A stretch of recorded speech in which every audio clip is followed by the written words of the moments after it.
जय हिंद दोस्तों। Class 10th NCERT math प्रश्नावली 1.1 का क्वेश्चन नंबर 5, 6 और 7 को सॉल्व करेंगे। यदि आपने इससे पहले के क्वेश्चन को सॉल्व नहीं किया है तो वीडियो आई बटन पर मिल जाएगी, जाकर वहां से देख लीजिए। तो आइए देखते हैं क्वेश्चन नंबर 5। तो क्वेश्चन नंबर 5 हमारा है, कह रहा है कि जाँच कीजिए कि क्या किसी प्राकृत संख्या 6 की पावर n अंक 0 पे समाप्त हो सकती है। ठीक, क्या करना, हमें जांच करके बताना है कि किसी प्राकृत संख्या, जो प्राकृत संख्या है, इस 6 की पावर n अंक जो है 0 पे समाप्त हो सकती है या फिर नहीं। ठीक, तो हमें क्या करना है, जो 6 की पावर n है ये अंक 0 पे समाप्त हो सकती है या फिर नहीं हो सकती है। ठीक, तो हम देखेंगे पहले प्राकृत संख्या किसे कहते हैं। तो वे सभी संख्याएं जो 1 से शुरू होकर कहाँ तक जाती हैं, अनंत तक जाती हैं। वे सभी संख्याएं जो 1 से शुरू होकर कहाँ तक जाती हैं, अनंत तक जाती हैं, उन्हें हम क्या कहते हैं, प्राकृत संख्या कहते हैं, नेचुरल नंबर कहते हैं। ठीक है, इतनी बात आप लोगों को क्लियर हो गई होगी। ठीक, अब देखिए यहाँ पर प्राकृत संख्या क्या है, 1 है, 2 है, 3 है, 4, 5, 6, इसी प्रकार कहाँ तक, अनंत तक चली जाएंगी। ठीक, अब देखिए जो ये 6 की पावर n है, जो ये 6 की पावर कितना है, n है, ये कह रहा है कि 0 पे समाप्त होगी या फिर नहीं होगी। ठीक, तो हम क्या करेंगे, प्राकृत संख्या रखेंगे, n बराबर 1 रखेंगे, फिर 2 रखेंगे, 3 रखेंगे, 4 रखेंगे। ठीक है, तो n बराबर 1 रखेंगे तो यहाँ जाएगा 6 की पावर 1 मतलब 6 आ जाएगा। फिर n बराबर 2 रखेंगे तो 6 की पावर 2 मतलब 36, क्योंकि 6 का क्या करेंगे, स्क्वायर करेंगे, 6 का स्क्वायर कर देंगे। ठीक, फिर n बराबर क्या रखेंगे, 3 रखेंगे तो 6 की पावर 3 मतलब 6 का क्यूब 216 आ जाएगा। कितना आ जाएगा, 216 आ जाएगा। ठीक, यहाँ पर देखिए 6 की पावर n जो है कहाँ पे समाप्त हो रही है, 6 पे समाप्त हो रही है, 0 पे समाप्त तो नहीं हो रही है। जबकि ये कह रहा है कि प्राकृत संख्या 6 की पावर n के 6 की पावर n अंक 0 पे समाप्त होगी। तो यहाँ पर प्राकृत संख्या हम क्या रखें, 1, 2 रखते चले गए। यहाँ पर 0 पे समाप्त तो नहीं हो रही, कहाँ पे समाप्त हो रही है, 6 पर समाप्त हो रही है, 6 पे समाप्त हो रही है। ठीक, अगर यहाँ पे n का मान 4, 5, 6 इसी प्रकार बढ़ाते चले जाएंगे, इसी प्रकार जो है, तब हमें क्या प्राप्त होगा, यहाँ पर 6 ही प्राप्त होगा। 0 पे समाप्त नहीं होगी, किस पे समाप्त होगी, 6 पे समाप्त होगी। ठीक, देखिए 0 पे समाप्त कब होगी, देखिए नोट लिख लीजिए। ठीक, नोट, 0 पे संख्या तभी समाप्त होती है जब उनके गुणनखंड 2 गुणे 5 या 2 गुणे 5 की पावर n मतलब किसी प्राकृत संख्या भी हो सकती है। ठीक, 2 गुणे 5 या 2 गुणे 5 की पावर n के घात के रूप का होगा, तभी 0 पे समाप्त होगा, अन्यथा 0 पे समाप्त नहीं हो सकता है। ठीक, देखिए तो हम लिख सकते हैं, क्या लिख सकते हैं, ये हमारा नोट है। ठीक, आप लोगों को जानकारी होनी चाहिए। ठीक है, लिखेंगे कि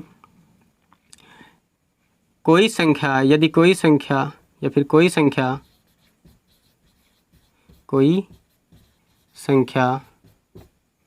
0 पर तभी समाप्त होगी जब उनके गुणनखंड 2 गुणे 5 या 2 गुणे 5 की पावर n के रूप का होगा।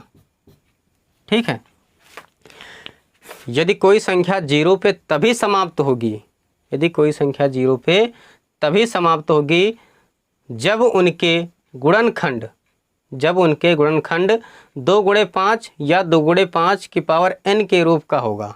ठीक, इसका क्या करेंगे, गुणनखंड करेंगे, किसका, 6 का क्या करेंगे, गुणनखंड करेंगे। देखिए अगर हम 6 का क्या करेंगे, गुणनखंड करेंगे, इसको हम 2 से काटेंगे, पहले हम 2 से काटेंगे, 2 3 6, 3 आ गया। अब 3 से काट देंगे, 3 एक कम 3।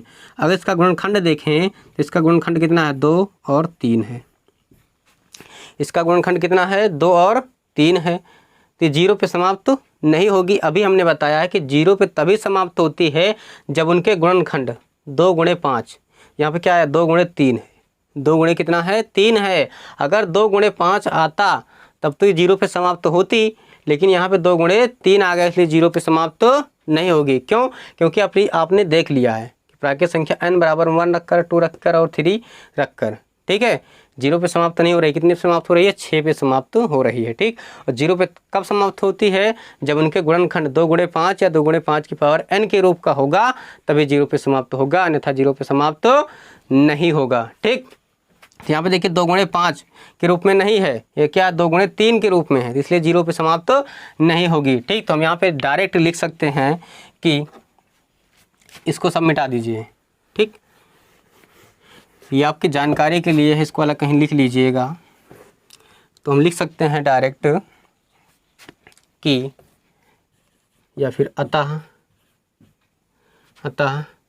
6 की घात n, 6 की घात n। अब इसका गुणनखंड 6 का गुणनखंड कितना आया था, 2 गुणे 3, और इसका पावर कितना कर दें, n कर दें, तब भी 0 पे समाप्त नहीं होगी। क्यों, क्योंकि यहाँ पर देखिए 2 गुणे 5 के रूप में होना चाहिए, 2 गुणे 5 की पावर n के रूप में, यहाँ 2 गुणे 3 की पावर n के रूप में, इसलिए 0 पे समाप्त नहीं होगी, ठीक है। तो लिखेंगे अतः 6 की घात n शून्य या फिर 0 शून्य पर समाप्त नहीं होगी,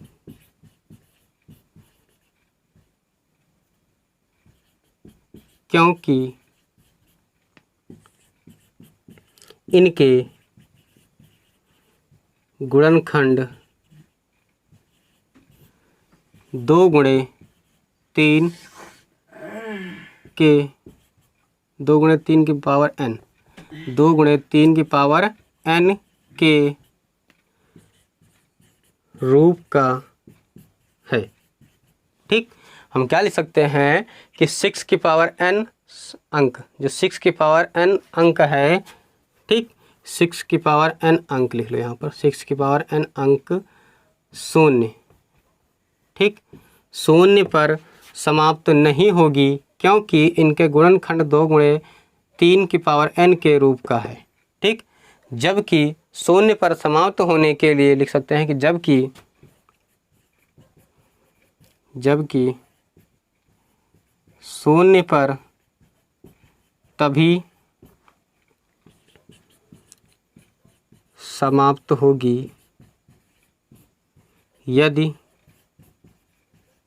उनके गुणनखंड 2 गुणे 5 की पावर n, 2 गुणे 5 की पावर n के रूप का होगा, ठीक है। हमने क्या लिखा है कि अतः 6 की पावर n अंक शून्य पर समाप्त नहीं होगी, क्योंकि इनके गुणनखंड क्या है, 2 गुणे 3 के पावर n के रूप में, 2 गुणे 3 की पावर n के रूप का है। जबकि शून्य पर तभी समाप्त होगी या फिर होती है, या फिर समाप्त होगी जबकि शून्य पर तभी समाप्त होगी यदि इनके गुणनखंड क्या होंगे, 2 गुणे 5 के रूप के होंगे, तभी समाप्त होगा, अन्यथा समाप्त नहीं होगा, ठीक है। अभी हमने देख लिया था कि प्राकृत संख्या रखकर तभी शून्य पर समाप्त तो नहीं हो रहा था, इसलिए हमने यहाँ पर लिख दिया है कि यदि कोई संख्या 0 पे तभी समाप्त होती है यदि उनके गुणनखंड 2 गुणे 5 या 2 गुणे 5 की पावर n के रूप का होगा, तभी समाप्त होगा, अन्यथा समाप्त नहीं होगा, ठीक। तो यहाँ पर जो 6 की पावर n है अंक 0 पे समाप्त नहीं होगा, क्योंकि इनके गुणनखंड 2 गुणे 5 के रूप में नहीं है, क्या है, 2 गुणे 3 के रूप में है, इसलिए 0 पे समाप्त नहीं होंगे, ठीक। तो ये क्वेश्चन यहाँ तक। अब देखते हैं क्वेश्चन नंबर 6। अब देखते हैं क्वेश्चन नंबर 6। कारक की व्याख्या कीजिए कि 7 गुणे 11 गुणे 13 प्लस 13 और 7 गुणे 6 गुणे 5 गुणे 4 गुणे 3 गुणे 2 गुणे 1 और प्लस 5 भाज्य संख्याएं क्यों हैं, ठीक। हमें बताना है कि ये जो संख्या और ये संख्या ये भाज्य संख्या क्यों है, ठीक है। क्या है कि भाज्य संख्या क्यों है। तो पहले हम जानेंगे भाज्य संख्या किसे कहते हैं, ठीक। पहले हम क्या जानेंगे कि भाज्य संख्या किसे कहते हैं,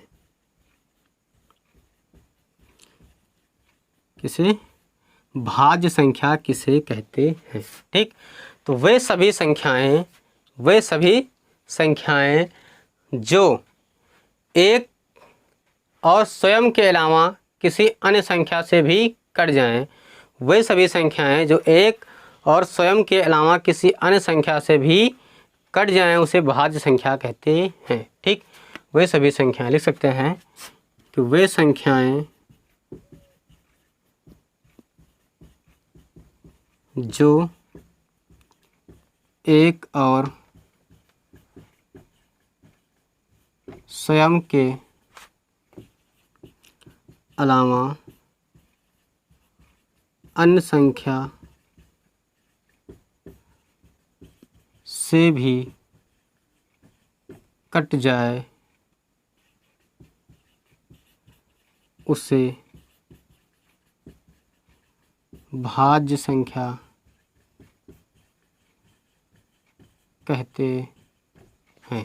ठीक, वे सभी संख्याएं या फिर वे संख्याएं जो एक और स्वयं के अलावा अन्य संख्या से भी कट जाएं उसे क्या कहते हैं, भाज्य संख्या कहते हैं। ठीक, या फिर कह सकते हैं दूसरी तरीके से हम क्या कह सकते हैं, अथवा कह सकते हैं कि वे संख्याएं जिनके गुणनखंड 3 या 3 से अधिक हों, वे संख्याएं जिनके गुणनखंड 3 या 3 से अधिक हों, वे संख्याएं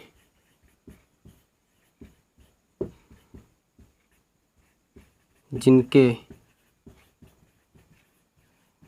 गुणनखंड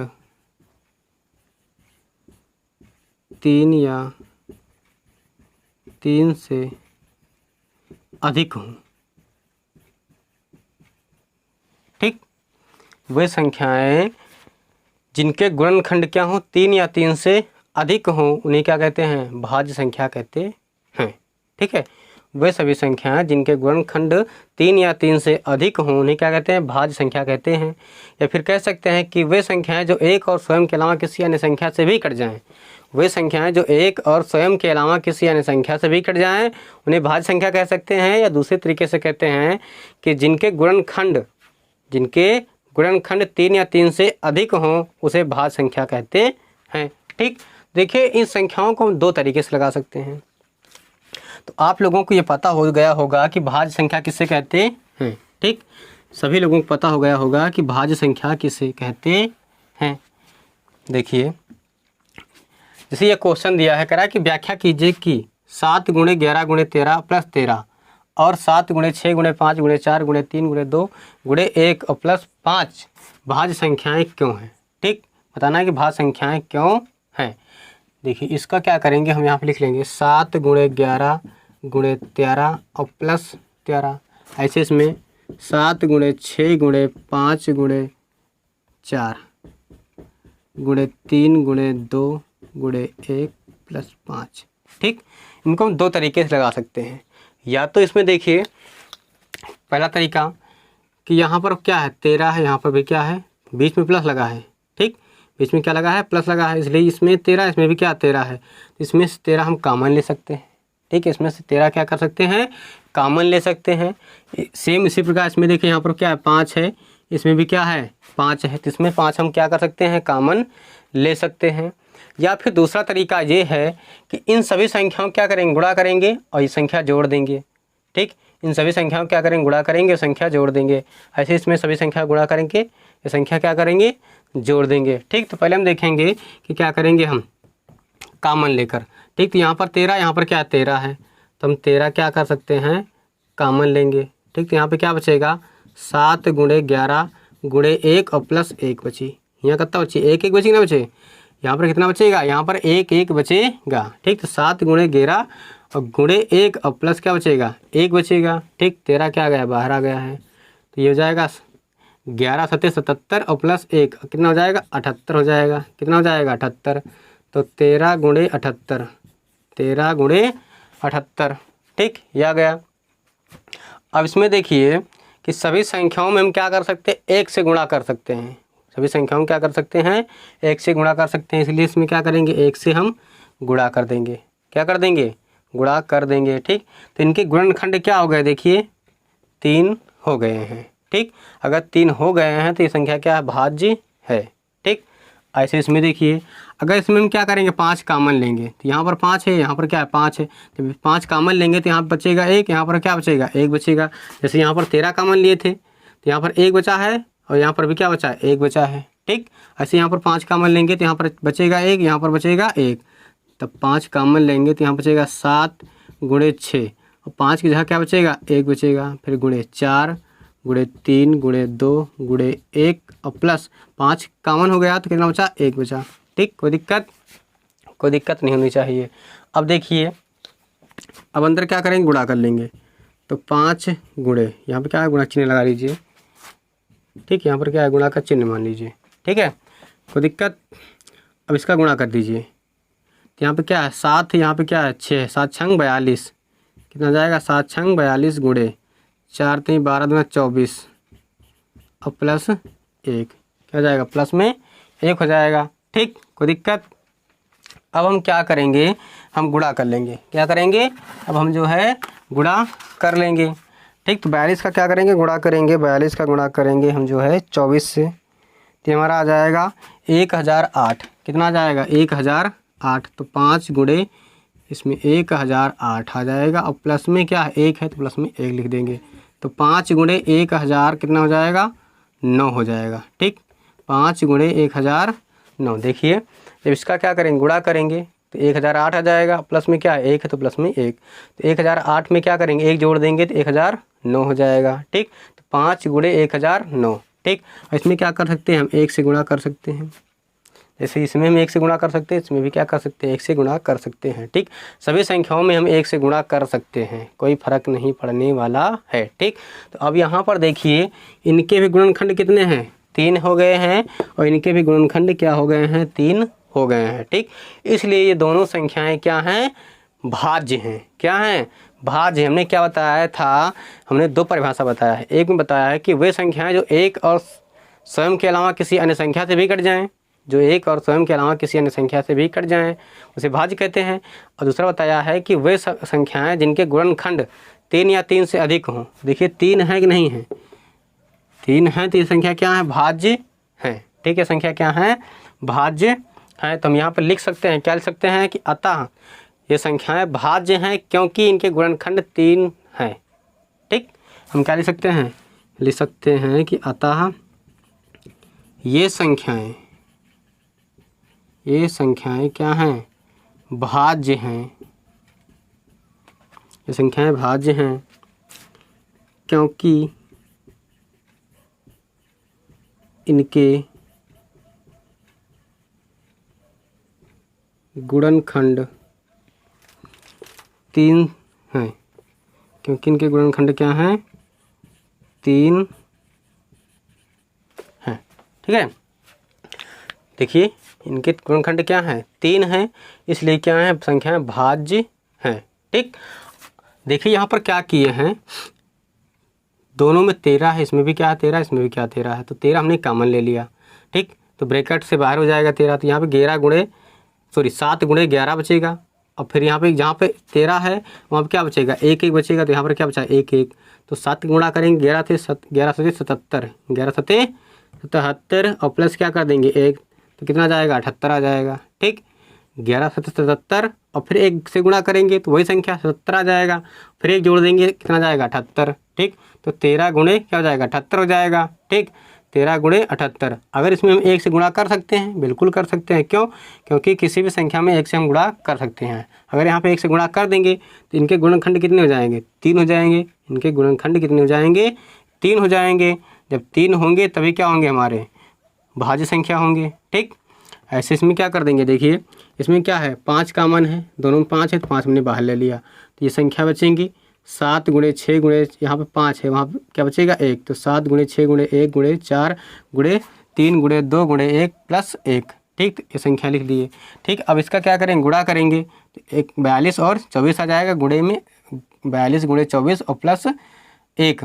ठीक। तो 42 के गुणा करेंगे किससे 24 से, तो ये हमारा आ जाएगा कितना 1008 आ जाएगा। कितना आ जाएगा 1008 आ जाएगा। 1008 में हम क्या करेंगे 1 से गुणा कर 1 जोड़ देंगे, 1 का क्या कर देंगे जोड़ देंगे तो 1009 आ जाएगा। ठीक। तो यहाँ पर आ जाएगा 5 गुणे 1009। ठीक, अगर इसमें हम 1 से गुणा कर सकते हैं, बिल्कुल कर सकते हैं, जैसे इसमें किए थे ऐसे इसमें भी कर देंगे। तो यहाँ पर 2 संख्या थी, 1 से गुणा कर देंगे, क्या हो जाएगा 3 संख्या हो जाएंगे। ठीक, तो यहाँ पर क्या हो जाएंगे 3 संख्या। जब 3 संख्या हो जाएंगे तो क्या कर सकते हैं कि यहाँ पर गुणनखंड कितने हो जाएंगे 3 हो जाएंगे। जैसे यहाँ पर 3 हो गए थे, यहाँ पर भी 3 हो जाएंगे। ठीक, जब 3 हो जाएंगे तो इनके अभाज्य गुणनखंड कितने होने चाहिए, कम से कम 3। इनके अभाज्य गुणनखंड कम से कम कितने होने चाहिए, 3 होना चाहिए। इसलिए 3 क्या हो गए हैं। तो हम लिख सकते हैं कि अतः ये संख्याएं क्या हैं, भाज्य हैं, क्योंकि इनके गुणनखंड 3 हैं। ठीक, और दूसरा तरीका ये है कि इन सभी संख्याओं को गुणा करिए और जोड़ लीजिए। इन सभी संख्याओं को गुणा करिए और जोड़ लीजिए। जोड़ने के बाद जो संख्या आएंगी उनका क्या करेंगे, गुणनखंड करेंगे। अगर गुणनखंड करने पर ये संख्याएं क्या आ जाएंगी, 3 से अधिक होंगी। जिनका गुणनखंड होंगे क्या होंगे, 3 होंगे या फिर 3 से अधिक होंगे। ठीक, इसके भी और सेम इसके भी। तो गुणनखंड कितने होंगे, 3 होंगे या फिर 3 से अधिक होंगे। सेम ऐसे भी इसमें 3 होंगे या 3 से अधिक होंगे। ठीक, जब 3 या 3 से अधिक होंगे तो क्या कहलाएंगे, हमारे भाज्य कहलाएंगे। ठीक, तो आप लोगों को ये क्लियर हो गया होगा। अब देखते हैं क्वेश्चन नंबर 7 को। क्वेश्चन नंबर 7 है, कह रहा किसी खेल के मैदान के चारों ओर एक वृत्ताकार पथ है। किसी खेल के मैदान के चारों ओर क्या है, एक वृत्ताकार पथ है। इस मैदान का एक चक्कर लगाने में सोनिया को 18 मिनट लगते हैं। इस मैदान का चक्कर लगाने में सोनिया को 18 मिनट लगते हैं, जबकि इसी मैदान का एक चक्कर लगाने में रवि को 12 मिनट लगते हैं। सोनिया को 18 मिनट लगते हैं चक्कर लगाने में और रवि को 12 मिनट लगते हैं। ठीक, मान लीजिए वो दोनों एक ही स्थान और एक ही दिशा और एक ही समय चलना क्या करें, प्रारंभ करें, तो कितने समय बाद पुनः वे प्रारंभिक स्थान पर मिलेंगे। ठीक, कह रहा है कि एक वृत्ताकार क्या है, पथ है। एक वृत्त मतलब गोलाकार। ठीक, एक वृत्ताकार क्या है, पथ है। ठीक, मान लीजिए सोनिया यहाँ पर खड़ी है। सोनिया को चक्कर लगाने में 18 मिनट, रवि को चक्कर लगाने में 12 मिनट। ठीक है, सोनिया यहाँ पर क्या है, खड़ी है। यहाँ पर क्या खड़ी है, सोनिया खड़ी है। ठीक है, यहाँ पर क्या है, सोनिया खड़ी है। ठीक, सोनिया को चक्कर लगाने में कितना लगता है, 18 मिनट। मान लीजिए रवि भी यहाँ पर खड़ा है, इसको चक्कर लगाने में कितना लगता है, 12 मिनट लगता है। ठीक, तो कह रहा है कि जो रवि भी है और सोनिया है दोनों एक ही स्थान से, यहीं से रवि भी और सोनिया भी, ठीक, रवि भी और सोनिया भी क्या करते हैं, इसी स्थान से क्या करते हैं, चलना प्रारंभ करते हैं। ठीक, रवि भी और सोनिया भी, ठीक, रवि भी और सोनिया भी क्या करते हैं, इसी स्थान से इसी दिशा में एक ही समय चलना क्या करते हैं, प्रारंभ करते हैं। तो कह रहा पुनः दोबारा इसी स्थान पर कितने समय बाद मिलेंगे। ठीक, नहीं समझ में आया। एक वृत्ताकार पथ है, एक क्या है, वृत्ताकार, ये वृत्त है। ठीक, ये वृत्ताकार क्या हो गया, पथ हो गया, रास्ता हो गया। ठीक, इस चक्कर को लगाने में सोनिया को 18 मिनट लगते हैं और रवि को 12 मिनट। सोनिया को 18 मिनट और रवि को 12 मिनट। ठीक, तो मान लीजिए कि सोनिया और रवि एक ही स्थान से सोनिया भी और रवि भी एक ही स्थान से और एक ही समय और एक ही दिशा में चलना प्रारंभ करें तो कितने समय बाद इस स्थान पर लौट कर मिलेंगे। ठीक, ये क्वेश्चन था। ठीक, तो इसी दिशा में देख लीजिए। ठीक, इसी दिशा में क्या कर रहे हैं, चलना प्रारंभ कर रहे हैं और एक ही समय चलना प्रारंभ करते हैं। ठीक, एक ही समय एक ही दिशा में क्या करना प्रारंभ करते हैं, चलना प्रारंभ करते हैं, तो कितने समय बाद यहाँ पर मिलेंगे। ठीक, तो सोनिया तो 18 मिनट लगता है, सोनिया को 18 मिनट लगता था और रवि को कितना, 12 मिनट लगता है। ठीक, तो हम क्या करेंगे, 18 और 12 क्या निकालेंगे, लासा निकाल लेंगे। 18 और 12 का लासा निकाल लेंगे। लासा निकालने पर जो हमें प्राप्त होगा वही हमारा क्या हो जाएगा, समय हो जाएगा। ठीक, वही इतना समय लगेगा क्या, उस स्थान पर पहुंचने में। ठीक, तो हम क्या करेंगे, 12 और 18 क्या करेंगे, लासा निकाल लेंगे। ठीक, तो हम यहाँ पर लिख सकते हैं कि सोनिया को एक चक्कर लगाने में, सोनिया को एक चक्कर लगाने में लगा समय, कितना समय लगता है? 18 मिनट। ठीक, कितना लगता है? 18 मिनट। रवि को एक चक्कर लगाने में लगा समय, ठीक, कितना समय लगता है? 12 मिनट लगता है। ठीक है, सोनिया को एक चक्कर लगाने में 18 मिनट, रवि को 12 मिनट लगता है। ठीक, तो कह रहा है कि पुनः मतलब दोबारा उसी स्थान पर कितने समय बाद मिलेंगे। तो हम क्या करेंगे? 18 और 12 का क्या निकालेंगे? लासा निकाल लेंगे। ठीक, 18 और 12 का लासा, देखिए 18 का और 12 का क्या करेंगे? हम लासा निकाल लेंगे। ठीक, ये संख्या 2 से कटेगी, 2 से काट दीजिए। 2 9 18, 2 छंग 12, फिर 2 से काट दीजिए। 9 नहीं कट रहा, लिख लीजिए। 2 तियाँ 6, 3 से कटेगा तो 3 त्रा की 9, 3 एकम 3, फिर 3 से काट दीजिए। 3 एकम 3, एक तो कट चुका पहले से ही। ठीक, तो इन देखिए, तो लिखेंगे 18 और 12 का लासा, 18 और 12 का लासा। देखिए 18 और 12 का लासा कितना आया है? 2 गुणे 2, फिर 3 गुणे 3, 2 गुणे 2 गुणे 2 गुणे 2 और 3 गुणे 3 आया है। अब इसका गुणा कर लीजिए। 2 दूनी 4, 3 त्रा की 9, 9 चौक 36। ठीक, तो इन दोनों का लासा कितना आया? 36 आया है। इसका मतलब ये है कि सोनिया और रवि पुनः उसी स्थान पर कितने समय बाद मिलेंगे? 36 मिनट बाद मिलेंगे। ठीक, तो हम लिख सकते हैं, क्या लिख सकते हैं कि अतः सोनिया और रवि पुनः 36 मिनट बाद 36 मिनट बाद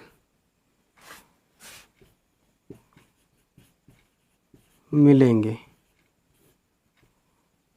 ठीक, हम लिख सकते हैं कि अतः जो रवि और सोनिया और जो रवि हैं पुनः 36 मिनट बाद क्या करेंगे? मिलेंगे। ठीक, दोबारा क्या करेंगे? उसी स्थान पर 36 मिनट बाद क्या करेंगे? मिलेंगे। ठीक, मुझे आशा है कि आप लोगों को ये क्वेश्चन, तीनों क्वेश्चन अच्छे समझ में आ गए होंगे। यदि हमारी वीडियो आपको पसंद आई हो तो वीडियो को लाइक कीजिए और चैनल को सब्सक्राइब कीजिए और बेल आइकन को भी प्रेस कर लीजिए ताकि आने वाली हमारी सभी वीडियो आप तक पहुंच सके। अब मिलते हैं नेक्स्ट वीडियो में, तब तक के लिए जय हिंद, जय भारत।